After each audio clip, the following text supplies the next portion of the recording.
Hello everyone, आप सभी का चीज़ी कोड में स्वागत है। आज के इस वीडियो में हम लोग नल्स के बारे में बात करेंगे, देखेंगे कि नलेबल टाइप्स क्या होते हैं, नॉन नलेबल टाइप्स क्या होते हैं। उसके साथ साथ कुछ ऑपरेटर्स के बारे में बात करेंगे जो हमारी इसमें मदद करते हैं। तो शुरू करते हैं हमारा लेक्चर।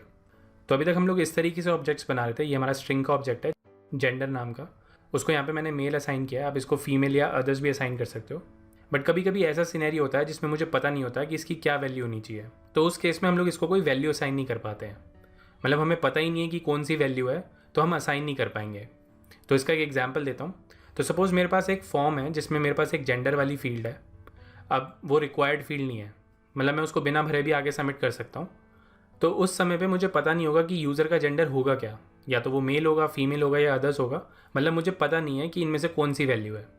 तो उन केसेस के लिए हम लोग नल का यूज़ करते हैं। तो यहाँ पर मैं एक और वेरिएबल बनाता हूँ। तो अब हमें पता नहीं है कि इसकी क्या वैल्यू होगी, तो मैं इसको नल से असाइन करता हूँ। तो नल का मतलब क्या होता है? Absence of value. तो जितनी भी मॉडर्न प्रोग्रामिंग लैंग्वेजेस हैं, जैसे कि जावा हो गई, सी शार्प हो गई, उसके अंदर हम जब भी कोई ऑब्जेक्ट का रेफरेंस बनाते हैं और उसको कुछ असाइन नहीं करते हैं, तो वो बाय डिफ़ॉल्ट नल होता है। मतलब उसकी जो वैल्यू होती है वो नल होती है। तो क्या होता है, जैसे ही हम इस रेफरेंस को यूज़ करना शुरू करेंगे अपने प्रोग्राम के अंदर, और ये जो रेफरेंस है वो किसी ऑब्जेक्ट को पॉइंट नहीं कर रहा होगा, तो हमारे पास नल पॉइंटर एक्सेप्शन आएगी। तो एक्सेप्शन क्या है? एक तरीके की एरर ही है। तो कॉटलिन जो है वो बाय डिफ़ॉल्ट एक सेफ़ लैंग्वेज है। मतलब वो हमें बचाती है इन नल पॉइंटर एक्सेप्शन से, क्योंकि ये बहुत ज़्यादा कॉमन एक्सेप्शन है। तो उन्होंने इम्प्रूव किया इसको कि डेवलपर्स इस तरीके से कोड लिखें कि कम से कम नल एक्सेप्शंस आए। तो यहाँ पे आप देख सकते हैं, जैसे ही मैंने इसे नल असाइन किया है तो यहाँ पे एरर आ रही है। तो यहाँ पे मैं इसको क्लिक करता हूँ, तो यहाँ पे आप देख सकते हैं ये मुझे कह रहा है कि change type of gender to string question mark. मतलब वो मुझे इसका टाइप चेंज करने के लिए कह रहा है। तो यहाँ पर मैं इसको सेलेक्ट कर लेता हूँ। तो ये हमारा नलेबल टाइप है। तो जब भी मैं किसी डेटा टाइप के आगे क्वेश्चन मार्क लगा दूंगा तो वो हमारा नलेबल टाइप हो जाएगा। तो नलेबल टाइप का मतलब ये है कि ये वैल्यूज़ के साथ साथ नल भी एक्सेप्ट कर लेगा। तो यहाँ पे आप देख सकते हैं इसने नल भी एक्सेप्ट कर लिया है, क्योंकि यहाँ पे मैंने क्वेश्चन मार्क डिफाइन कर दिया है। तो ये वाला जो लॉजिक है हम किसी और डेटा टाइप्स के साथ भी लगा सकते हैं। तो यहाँ पे मैं एक और वेरिएबल बना के दिखाता हूँ।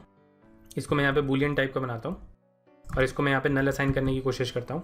तो यहाँ पे आप देख सकते हैं सेम एरर आ रही है, null can not be a value of non null type boolean. तो इसके लिए मुझे यहाँ पे एक क्वेश्चन मार्क लगाना पड़ेगा। तो इस क्वेश्चन मार्क का मतलब ये है कि ये नल वैल्यूज़ भी एक्सेप्ट कर सकता है। मतलब ये ट्रू फॉल्स भी एक्सेप्ट कर लेगा और नल भी एक्सेप्ट कर लेगा। तो अगर मैं इसको यहाँ पे ट्रू असाइन करता हूँ तो वो भी चलेगा, और अगर मैं इसको नल असाइन करता हूँ तो वो भी चलेगा। तो नल वैल्यूज़ ये इंडिकेट करती हैं कि यहाँ पे हमें वैल्यू का नहीं पता कि क्या होगी, यानी ये एब्सेंस ऑफ वैल्यू है। तो उस जगह पे हम लोग नल का यूज़ करते हैं। तो इस तरीके से हम लोग नलेबल टाइप्स डिफाइन करते हैं। और ये वाला जो हमारा सिंटेक्स होता है इसको हम नॉन नलेबल कहते हैं। मतलब ये हमारा नॉन नलेबल डेटा टाइप है, क्योंकि इसके आगे क्वेश्चन मार्क नहीं लगा हुआ। तो आगे बढ़ते हैं। अभी जो हमारा जेंडर टू है ये स्ट्रिंग टाइप का है। तो यहाँ पे मैं इसके कुछ फंक्शंस कॉल करके दिखाता हूँ। तो यहाँ पे मैं लिखता हूँ gender to dot to upper case. तो यहाँ पे आप देख सकते हैं मुझे एरर दे रहा है, जो कि ऑब्वियस एरर है। अब कॉटलिन जो है एक नल सेफ लैंग्वेज है, तो वो आपको प्रिवेंट करती है कि आपको ये ऐसे रेफरेंस पे फंक्शन मत कॉल करना जो कि नल हो। अब क्योंकि हमने जेंडर टू को नलेबल डिफाइन किया है, मतलब ये नल भी हो सकता है, तो वो यहाँ पे एरर दे रहा है कि भैया पहले चेक कर लो कहीं ये नल तो नहीं है। अगर नल नहीं है तभी मैं इस फंक्शन को कॉल करूँगा। तो यहाँ पे मैं इसको क्लिक करता हूँ और यहाँ पे आप देख सकते हैं सराउंड विद नल चेक का एक ऑप्शन आ रहा है। तो इसको मैं यहाँ पे यूज़ कर लेता हूँ। तो यहाँ पे हमने क्या किया, सबसे पहले जेंडर टू को चेक किया क्या वो नल तो नहीं है, तभी ये फंक्शन को कॉल किया है। तो इस तरीके से हम लोग नलेबल ऑब्जेक्ट्स की प्रॉपर्टीज़ और मेथड्स को एक्सेस करते हैं। हमें सबसे पहले मेक श्योर करना पड़ेगा कि जो हमारा ऑब्जेक्ट है कहीं वो नल तो नहीं है। तो ये हमारा पहला तरीका है इस चीज़ को हैंडल करने के लिए। दूसरा तरीका देखते हैं। अब बार बार मुझे इफ़ का यूज़ ना करना पड़े, तो कॉटलिन ने एक सेफ कॉल ऑपरेटर बनाया मेरे लिए, जो कि सेफली कॉल करता है प्रॉपर्टीज़ या मेथड्स को। तो यहाँ पे मैं उसका यूज़ करके दिखाता हूँ। तो यहाँ पे मैं लिखूँगा gender to dot to upper case. तो यहाँ पे आप देख सकते हैं मोर एक्शंस का ऑप्शन है, इसको मैं सेलेक्ट करूँगा और यहाँ पे मैं रिप्लेस विद सेफ कॉल कर दूँगा।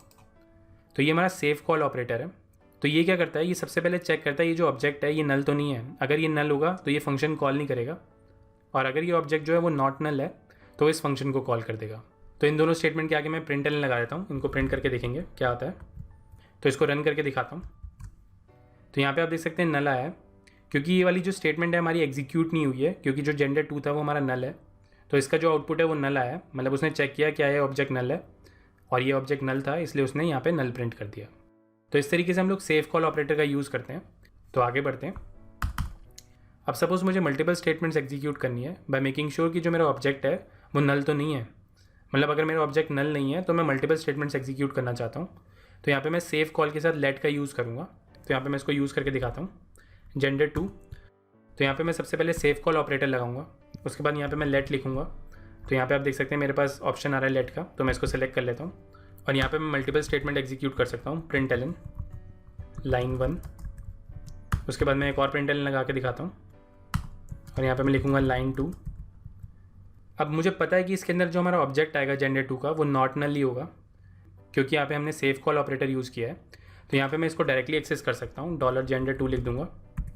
तो यहाँ पे आप देख सकते हैं मुझे एरर नहीं दे रहा है, यहाँ पे मैंने सेव ऑपरेटर का यूज़ नहीं किया है क्योंकि इस ब्लॉक के अंदर ये नल नहीं हो सकता, इसलिए मुझे एरर नहीं दे रहा है।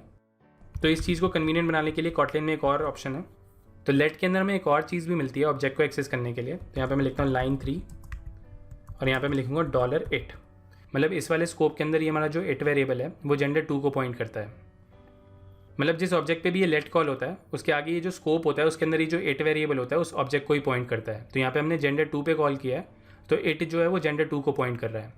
तो ये सेम चीज़ हम जेंडर पे भी कॉल कर सकते हैं, मतलब इसका नलेबल और नॉन नलेबल से कोई रिलेशन नहीं है। तो यहाँ पे मैं लिखता हूँ जेंडर डॉट लेट लिख सकता हूँ। तो यहाँ पे आप देख सकते हैं सेम कोड आ रहा है मेरे पास। तो ये जो हमारा लेट वाला कॉन्सेप्ट है हम नलेबल और नॉन नलेबल दोनों के साथ कॉल कर सकते हैं, बट यहाँ पे हमें ये बेनिफिट होता है कि ये जो हमें इसके अंदर ऑब्जेक्ट मिलेगा वो नॉट नलेबल होगा, क्योंकि हमने यहाँ पे सेव ऑपरेटर लगाया है तो हमारे को कोड लिखना थोड़ा सा ईजी हो जाएगा। तो इस तरीके से हम लोग लेट का यूज़ करते हैं। लेट के बारे में हम आगे बात करेंगे, इसको हम लोग लैम्डास भी कहते हैं। डिफरेंट टाइप के लैम्डास अवेलेबल है हमारे पास। तो आगे बढ़ते हैं और इस कोड को मैं यहाँ से रिमूव कर देता हूँ अभी के लिए। अब सपोज इस gender2 की जो वैल्यू है मुझे किसी वेरिएबल में स्टोर करानी है, तो कैसे करेंगे। तो यहाँ पे मैं लिखता हूँ वैर सेलेक्टेड वैल्यू और यहाँ पे मैं लिखूँगा gender2। तो यहाँ पे आप देख सकते हैं टाइप इन्फ्रेंस हो रहा है, क्योंकि जो हमारा Kotlin का कंपाइलर है उसने आइडेंटिफाई कर लिया कि जो gender2 है वो नलेबल है, तो उसने इसको भी यहाँ पे नलेबल बनाया है।